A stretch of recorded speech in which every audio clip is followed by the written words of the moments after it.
band nerds. That's what people think when you mention playing an instrument. Little do they know, but playing an instrument can be both rewarding and fun. As someone who's played an instrument for over 11 years, I can attest to this. I've been in band and playing the French horn for 11 years.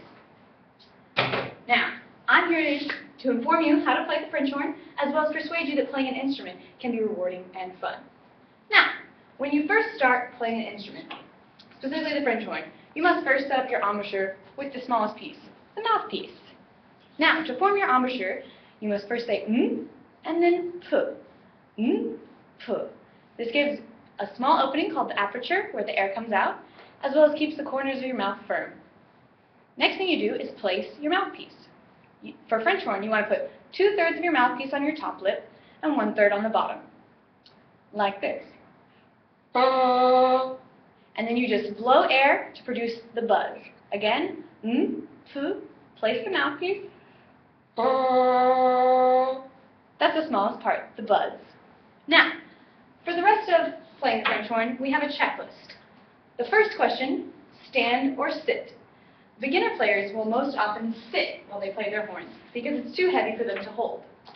As a more advanced player, I stand while I play, like so.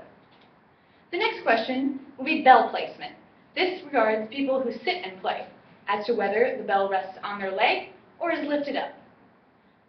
Young players rest on their leg or on their chair if they're too short. On leg, off leg, bell placement. The next question is right hand position. You want to take your right hand and make a Miss America wave. Put your thumb against the rest of your fingers and gently cup like you're holding an orange. Miss America wave. Then you take the side of your hand and you put it against the side of your horn. This helps with tuning. That's the placement of your right hand. The next question is the placement of your left hand. Now, your left hand, you want to put your pinky in the pinky ring, your thumb on the thumb valve, and then your fingers, 1, 2, 3, on the valves.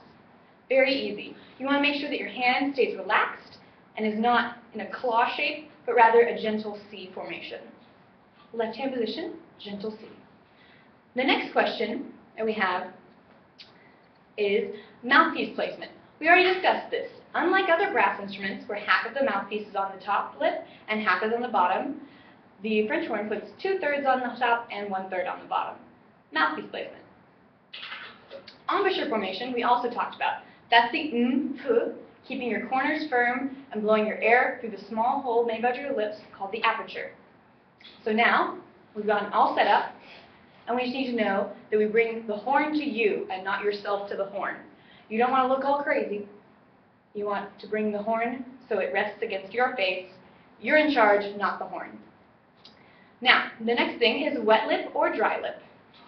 Every time you play, you want to make sure that your lips are wet so that you don't get little fuzzy sounds coming out of your horn. Dry lip sounds like this. Not very pleasing. Wet lip, much more pleasing. The last question, or the last thing we need to remember to do, is minimal pressure. You don't want the horn jammed against your face. You want it to be light and lifted away. Almost no pressure against your face. If you're cramming your horn into your face by using the pinky ring, like this, you're doing something wrong. Gentle pressure. Now that we're able to produce a tone on the horn, I can tell you about all the fun things you can do and why playing an instrument is rewarding to you. You can play all sorts of things. If you've ever seen the movie Harry Potter, you know that the theme of that movie is played by the French horn. If you've seen the new movie Prometheus, the opening theme is also played by a solo French horn. It can be very beautiful, and that can be rewarding in and of itself to make beautiful sounds. Another way that band can be rewarding is because it teaches you about discipline, and it teaches you what's really important in life, and you have to work hard to get what you want. So I hope this has informed you that playing an instrument can be both fun and rewarding, and has also taught you a little bit about playing French horn.